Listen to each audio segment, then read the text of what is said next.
우크라이나의 쿠르스크 진격을 왜 했느냐, 이런 모든 작전이라는 건 전략과 전술과 작전적 개념이 있습니다. 전술과 작전의 영역은 경계선을 설명하기가 참 어렵습니다. 그러나 뭐 조금 중복되는 거 감수하고 전략적 측면, 전술적 측면, 작전적 측면이라는 부분을 한번 나눠서 살펴보도록 하겠습니다.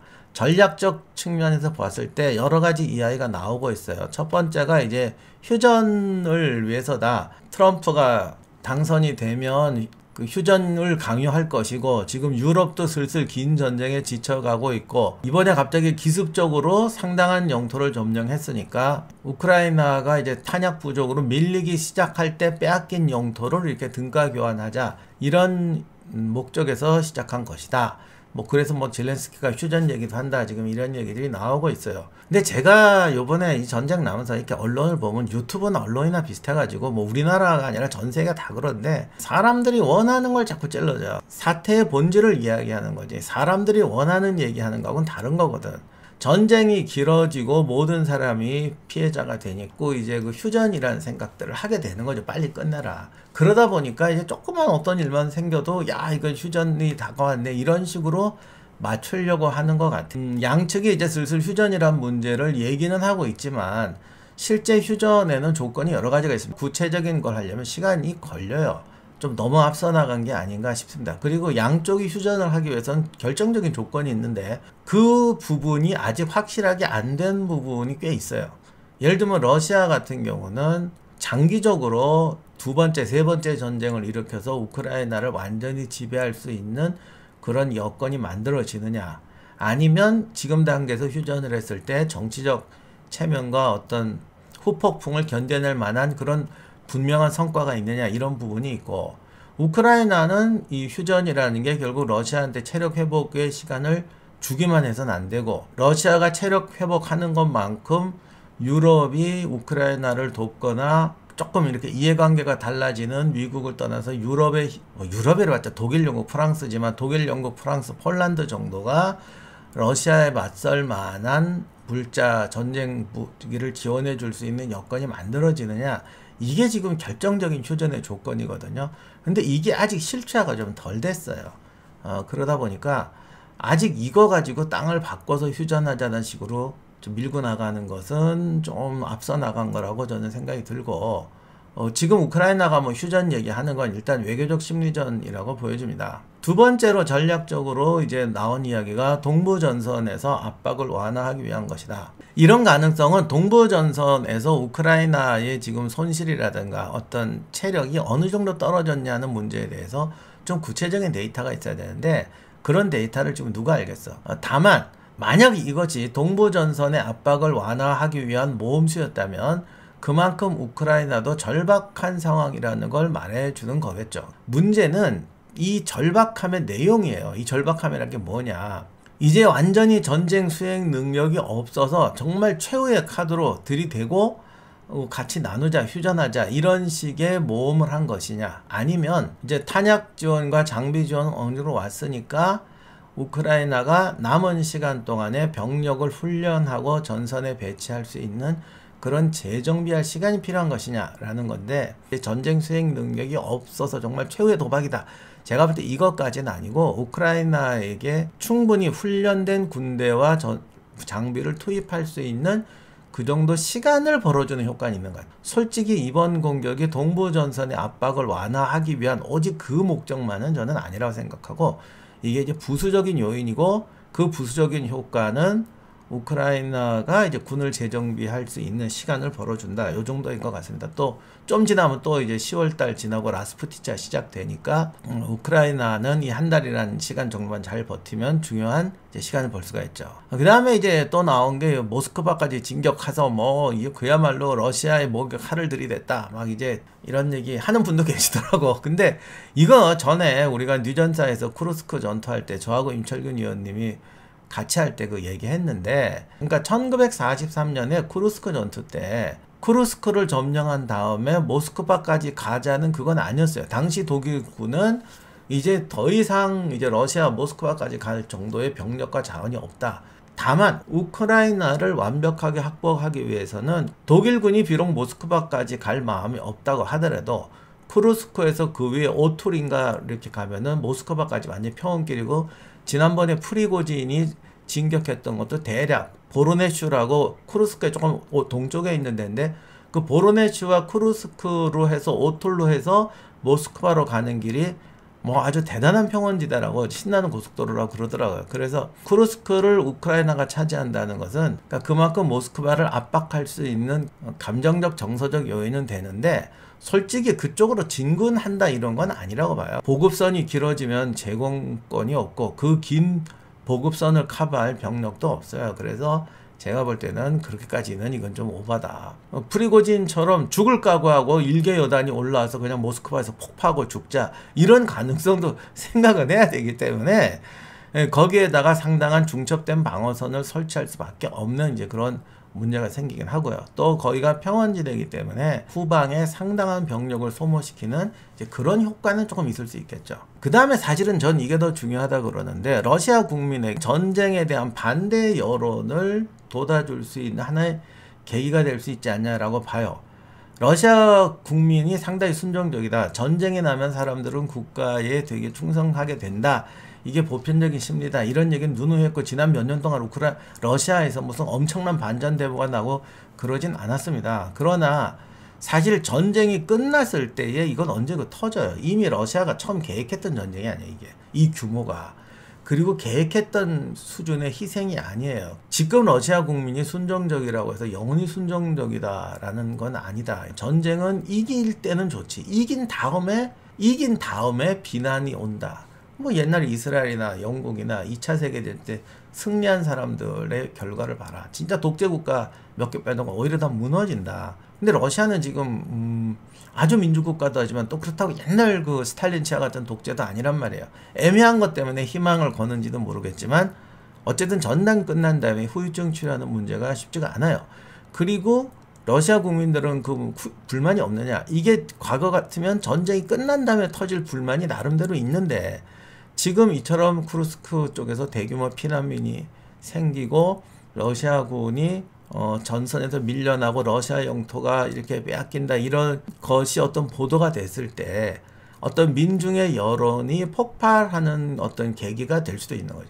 그게 되든 안 되든 통치자의 입장에서는 이런 부분이 불안할 수밖에 없는 거죠. 그 화산의 뚜껑하고 비슷한 거죠. 밑에는 이게 불굴 끓고 있는데 작은 뚜껑이 열면 그게 터져 나올 수가 있거든. 그래서 제가 볼 때는 오히려 이 부분이 가장 큰 게 아닌가 싶어요. 그 다음에 이거보다 더 큰 것이 하나 있는데, 국제사회 여론도 중요하지만 우크라 내부의 사기 진작이라는 부분도 중요하다고 봐요.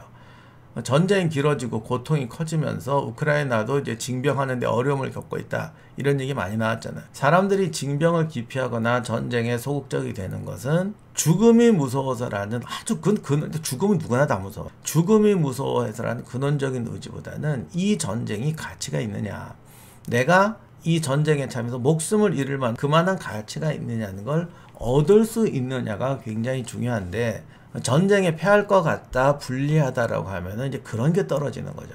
이번에 이런 능력을 보여줌으로 해서 우크라이나 내부에서도 좀 더 하면 되겠다, 이런 희망을 주는 것은 의외로 생각보다 굉장히 중요합니다. 그렇기 때문에 어떤 그런 사기 진작, 역전이라는 부분에서 가지는 현실적 의미는 상당히 크다고 봅니다. 제가 볼 때 이번 쿠르스크 진격의 전략적 의미는 일단 동부전선의 압박을 완화한다는 부분도 실질적으로 있고, 그 러시아 정부에게는 공포를, 두려움을, 러시아 국민에게는 어떤 저항의 계기, 불만의 계기를 준다는, 다섯 번째 국제사회 여론이라 우크라이나의 어떤 사기 진작, 지원 능력에 대한 어떤 확신, 이런 것을 보여주는 데 있어서는 굉장히 효과적인 작전이었다라고 생각이 들어요.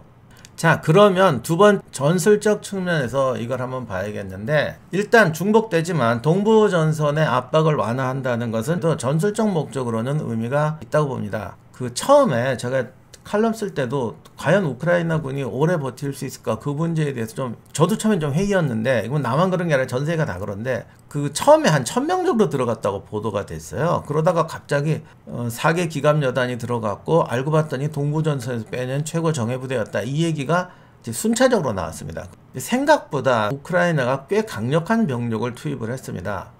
그리고 러시아군의 대응이 생각보다 느렸는데 사실 느린 건 아니죠. 왜냐하면 동부전선에서 서부전선까지 온다 그러면 우크라이나군을 포위하기 위해서는 지금 들어온 정보로는 한 10개 사단이 동원됐다라는 얘기도 하는데 10개 사단이 그냥 오냐고, 그걸 보급하고 삥 돌아오려면 상당한 그 준비가 필요해요. 그래서 1개 사단이 전투 지역을 옮기는 게 2차 세계대전 때도 거의 보름 이상이 걸렸습니다. 그러니까 이게 쉬운 게 아니에요. 그리고 이건 나중에 이 전쟁이 좀 연구가 되면 밝혀지겠지만, 전투라는 것은 부대를 계속 교대시켜줘야 돼요. 지난번에 공세로 나오면서 벌써 석 달 넘게 공세로 나와서 꽤 강력한 공세를 계속하고 있는데, 석 달이면은 벌써 부대가 한번 교대돼야 됐습니다. 2번 이상 교대돼야 됐어요.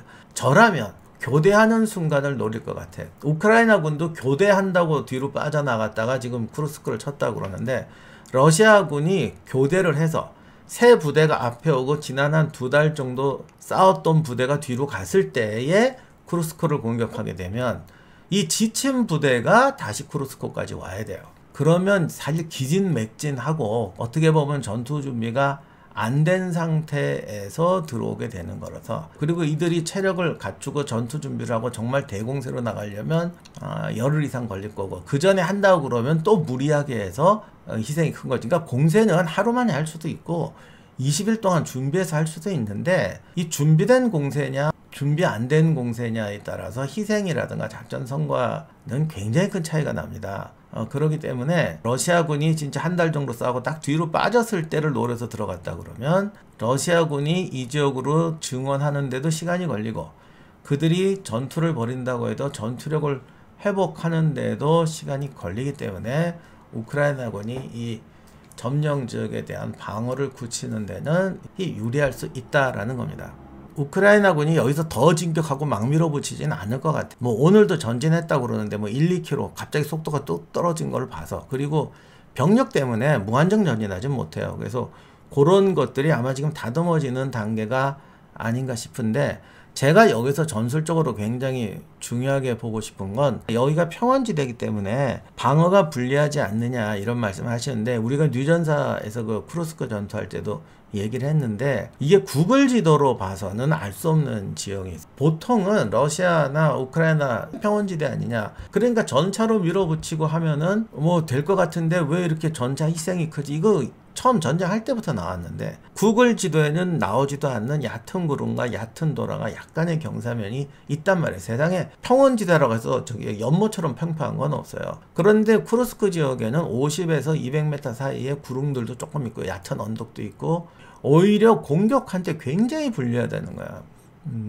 관측, 완전히 수평선, 지평선에 나타나서 관측이 되고, 공격하는 특히 전차나 이런 것들 엄호할 데가 없기 때문에 의외로 공격이 쉽지가 않다. 쿠르스크 때는 뭐 지뢰에다가 뭐 어마어마한 방어선을 했는데, 그렇게 할 시간이 없다고 하더라도 좁은 지역에 최대한 시간을 벌면서 우크라이나군이 좀 급조한 방어선, 나중에 여기 물러나더라도 꽤 훌륭한 방어전을 치를 수도 있고 러시아군에게 타격을 줄 수도 있다. 이건 모르는 일이야.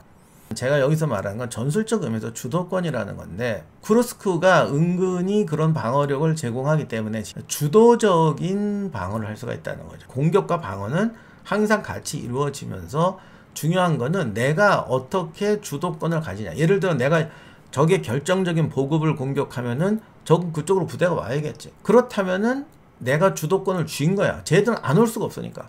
그러면 어느 타임에서 어떤 식으로 공격하고 어떤 식으로 빠지고, 이런 것들을 내가 주도적으로 짤 수가 있어요. 그래서 전쟁에서 주도권이 굉장히 중요한데, 지금 동부전선에서 우크라이나군이 밀리는 건 화력으로 밀리니까 주도권을 되찾기가 쉽지가 않아요. 쿠르스크 지역에서는 러시아군이 제2차 공세를 감행하지, 그러니까 2차적 증원을 통해서 한 5배 이상의 병력을 동원하지 않는 이상은 일단 주도권을 확보할 수가 있다. 지금 한 10개 사단 정도가 우크라이나군을 포위했다고 하더라도 는 지치고 지형 파악 안 되고 미리 준비해 있던 우크라이나군에게 주권을 빼앗길 수가 있다. 그 다음에 동부전선에서 지금 우크라이나군이 빠져서 거기가 얼마나 보강됐는지도 잘 모르고, 미국이나 주변 나라들도 지금 그걸 많이 걱정하고 있는데, 여기서도 지금 러시아군이 교대 병력이 빠지고 동부전선에서라도 밀어서 거꾸로 이제 우크라이나군이 동부전선으로 뺀 병력만큼의 부분을 압박해야 된다고 하면은 또 서두를 수가 있다는 거죠. 전술적으로 봤을 때 이 쿠르스크 전투는 우크라이나군이 쿠르스크 쪽과 동부전선 모두에서 주도권을 가져올 수 있다는 점에서 중요한 포인트가 있고요. 지금까지 싸워왔을 때 우크라이나군이 어쨌든 단위부대 전투력은 좋았어요. 기동성이나 재병 협력, 주어진 공간에서의 어떤 작전 수행 능력, 이런 건 우크라이나가 좋았기 때문에, 그래서 이 두 가지 전선 모두에서 일시적이든 뭐 라스푸니차 올 때까지든 한 달간이든 어느 정도 주도권을 회복할 수가 있다. 그를 통해서 그동안 물량이라든가 병력 부족으로 잡았던 열세를 만회할 수 있다. 이게 제가 볼 때는 전술적으로 굉장히 중요한 포인트인 것 같고, 젤렌스키가 후방 공격하게 미사일 달라 모스크바까지 갈 수 있다 막 이런 말 하는 거는, 지금 만약에 10개 사단 투입했다 그러면 조만간 10개 사단 정도 더 투입해야 되는데, 그렇게 되면 보급창이라든가 보급 문제가 생겨요. 그런 부분을 타격할 수 있다면, 공군은 없지만 미사일 같은 거 타격할 수 있다면 러시아군에게 꽤 많은 희생을 강요하거나, 아니면 미사일로 타격한다 그러면 그거를 방어하는데 상당한 노력을 투여하고 자원을 낭비해야 돼요. 그렇게 돼서 전선의 병력을 약화시키거나 주도권을 유지할 수 있는, 이제 그거를 노린다고 저는 생각이 됩니다. 그 다음에 이제 작전적 부분에서 지금 모든 사람이 궁금해하는 게, 좌우간 어쨌든 간에 병력 부족하고 뭐도 없고 뭐도 없는데 얼마나 버틸 수 있겠느냐라는 건데, 이거는 솔직히 누구든 예측할 수 없어요. 이거는 그야말로 작전적 영역이어가지고 제공권이라든가 보급, 진지구축, 기동방어, 전투부대의 역량, 교대병력, 병력, 이런 것들의 조합인데요. 이거는 우리가 그냥 지켜봐야 될 수밖에 없어요. 다만 이번 경우는 작년 10월 반격에 실패했던 원인이 제공권, 그 다음에 지뢰밭으로 인한 기동의 제약으로 인한 주도권 확보의 실패, 이런 것들이 이제 우크라이나의 패인으로 얘기되고 있는데, 이 쿠르스크 전선은 그런 부분에 대해서는 상당히 보완할 수 있는 요건들이 있어요. 조만간 이 러시아군도 전선을 정비하고 공격을 할 텐데, 이거는 짐작인데 러시아군은 충분한 준비가 되기 전에 서두를 것 같아요. 전선의 주도권을 가져오고 효율적으로 공격하거나 우크라이나군을 자기 페이스로 말아넣기는 쉽지 않을 것 같습니다. 어쨌든 객관적으로 병력이나 전력에서 앞선 러시아군과 전술적 작전적 움직임에서 장점을 구축하고 있는 우크라이나군이 붙었을 때 어떤 결과가 나오는가는 이제 지켜보는 수밖에 없죠. 이 정도까지가 우리가 분석할 수 있는 한계인 것 같습니다.